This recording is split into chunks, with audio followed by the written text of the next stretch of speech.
11월의 까르보나라. 1. 화요일의 을시. 화요일이 되면 나는 스파게티 까르보나라를 만든다.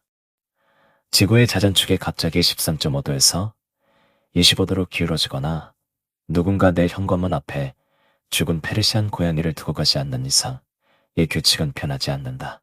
화요일이라는 요일이 파스타를 강력하게 요구해서는 아니다. 단지 그것이 내가 정한 규칙이기 때문이다. 그런 사소한 규칙들로 닻을 내리지 않으면 일주일이라는 시간은 빗물에 젖은 수채화처럼 흐릿하게 번져 어디로 흘러갈지 알 수 없게 되어버린다. 나는 코너에 있는 편의점으로 걸어간다. 11월의 바람은 날카로운 면도날처럼 뺨을 스친다. 편의점 아르바이트생은 언제나처럼 내 얼굴 따위는 쳐다보지도 않는다. 그는 마치 쉬메어처럼 창백한 얼굴로 오직 바코드 스캐너에서 나오는 초록색 불빛만을 응시할 뿐이다. 나는 그곳에서 유통기한이 가장 많이 남은 달걀을 신중하게 고른다. 관찰내는 서쪽으로 정확히 3블록 떨어진 이탈리아 델리에서 산다. 그곳의 주인인 노인은 묵묵히 고기를 썬다. 그는 고기를 오후에 햇살이 투과될 정도로 얇고 정교하게 점여낸다. 그 손놀림을 보고 있노라면 그가 고기를 썰고 있는 것이 아니라 시간을 얇게 점여내고 있다는 착각이 든다. 집으로 돌아와 나는 부엌에 선다. 나의 동작은 정밀 기계처럼 군더더기가 없다. 냄비에 물을 붓고 소금을 한 줌 넣는다. 물이 끓어오르는 소리가 슈와하고 부엌의 정적을 채운다. 나는 달걀 노른자 3개를 조심스럽게 분리해 그릇에 담고 파르미지아노 레지아노 치즈를 강판에 간다. 눈처럼 쌓이는 치즈 가루를 보며 나는 세계의 질서에 대해 생각한다. 프라이팬 위에서 되시 비계가 녹으며 투명해진다. 부엌은 곧 잡주름하고 기름진 일종의 태고적 안락함을 닮은 냄새로 가득 찬다. 파스타 물이 끓는 9분 동안 나는 빌 에반스의 레코드를 턴테이블에 올린다. 1961년 녹음된 선데이 at the Village Vanguard 앨범이다. 바늘이 LP판의 골을 긁기 시작하면 첫 곡 Glorious Step이 흘러나오기 전에 짧은 잡음이 들린다. 나는 그 잡음을 사랑한다. 그리고 연주 사이사이로 들리는 관객들의 기침 소리, 유리잔이 부딪히는 달그락거리는 소리에 귀를 기울인다. 가끔 나는 생각한다. 1961년 뉴욕의 그 지하 클럽, 담배 연기 자욱한 그곳에 앉아있던 사람들은 아마 지금쯤 대부분 죽어서 재가 되었거나 흙으로 돌아갔을 거라고. 하지만 그들의 호흡은 자기 테이프라는 얇은 막소개 같아.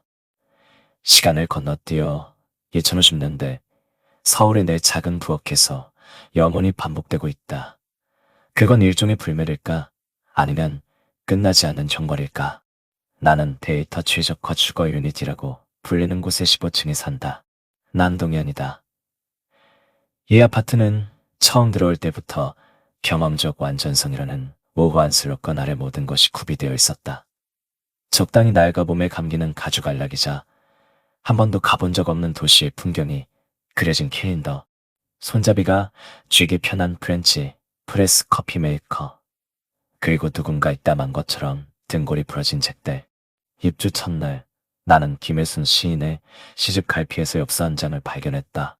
수신인도 발신인도 없는 그저 풍경 사진이 담긴 엽서였다. 뒷면에는 잉크가 번진 글씨로 단 한 문장이 적혀 있었다. 이곳의 비는 맛이 달라요. 나는 그 엽서를 버리지 않고 서랍 깊숙한 곳에 넣어뒀다. 왜 그랬는지는 모른다. 그저 그 문장이 내 가슴속 어딘가에 작은 구멍을 뚫고 들어온 것 같았다. 내 이름은 민서준. 28살이다. 직업은 산업기계 매뉴얼 번역가다.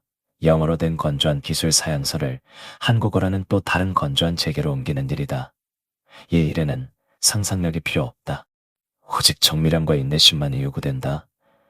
나에게 꽤 잘 어울리는 일이다. 감정을 섞을 필요가 없으니까. 하지만 밤이 되면 사정은 달라진다.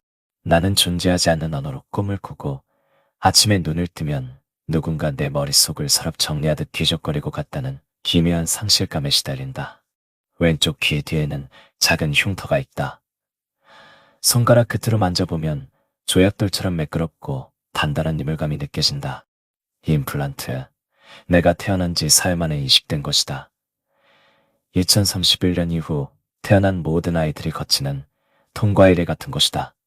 어머니는 돌아가시기 전 병상에 누워 내게 말했다. 그날 난 펑펑 울었단다. 서준아, 아파 보이세요? 내가 물었다. 아니, 네가 너무 깊게 잠들어 있어서 의사가 네 머리에 칼을 대고 기계를 집어넣는데도 넌 미동도 하지 않았어. 넌 아무것도 몰랐어. 그저 자고 있었지. 그게 너무 슬펐어. 나는 그 임플란트에 대해 의문을 품은 적이 없다. 학교 선생님들은 그것이 인류의 진보를 위한 숭고한 장치라고 가르쳤다. 수면 중 뇌파 데이터를 수집해 의학 발전에 기여한다고 했다. 우리는 잠들 때조차 거대한 무언가의 일부가 되어 세상에 기여하고 있다는 것이다. 교과서에 실린 다이어그램 속에서 수백만에 되는 아름다운 그물망으로 연결되어 빛나고 있었다. 하지만 이번 화요일 물이 끓고 빌 에반스의 피아노가 My Foolish Heart의 우울한 도입부를 연주할 때 나는 무언가 잘못되었다는 것을 감지했다. 부엌의 공기가 달라져 있었다. 관찰래의 기름 냄새나 치즈의 쿰쿰한 향이 아니었다. 그것은 아주 미세하지만 분명하게 이질적인 냄새였다. 굳이 비유하자면 아주 오래전에 불타버린 도서관의 젖은 책 냄새, 혹은 폭풍우가 몰아치기 직전 대기 중의 감도는 오존의 냄새와 비슷했다. 나는 가스불을 끄고 거실을 서성거렸다. 냄새의 진원지를 찾을 수 없었다. 욕실로 들어가 거울을 보았다. 거울 속의 남자는 지쳐 보였다. 단순히 수면 부족으로 인한 피로가 아니었다. 영혼의 밑바닥에 찌꺼기처럼 눌러붙은 근원적인 피로였다. 그때 귀 뒤의 임플란트가 희미하게 고동치기 시작했다. 맥박과는 전혀 다른 불규칙하고 기계적인 리듬이었다. 손을 대보니 열기가 느껴졌다. 마치 내 머릿속에 작은 기계가 과부하라도 걸린 듯 윙윙거리고 있었다. 현기증이 일었다. 나는 세면대를 붙잡고 숨을 골랐다.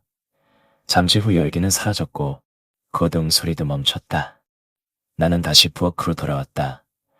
면을 건져내고 소스를 버무렸다. 접시에 담긴 까르보나라는 시각적으로 완벽했다. 노란색 소스와 후추의 검은 점들, 바삭하게 구워진 관찰래 조각들. 하지만 포크로 면을 가마 입에 넣는 순간 기이한 데자뷰가 나를 덮쳤다. 나는 이 맛을 이미 알고 있었다.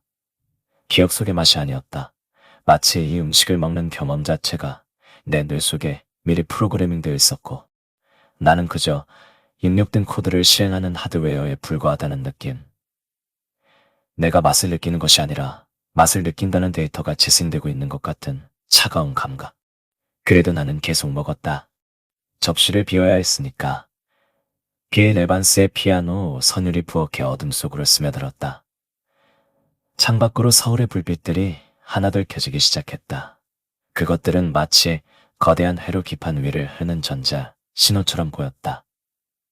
나는, 그리고 우리는 어쩌면 저 회로 위의 부품에 불과한 것일지도 모른다고 나는 식어버린 파스타를 씹으며 생각했다.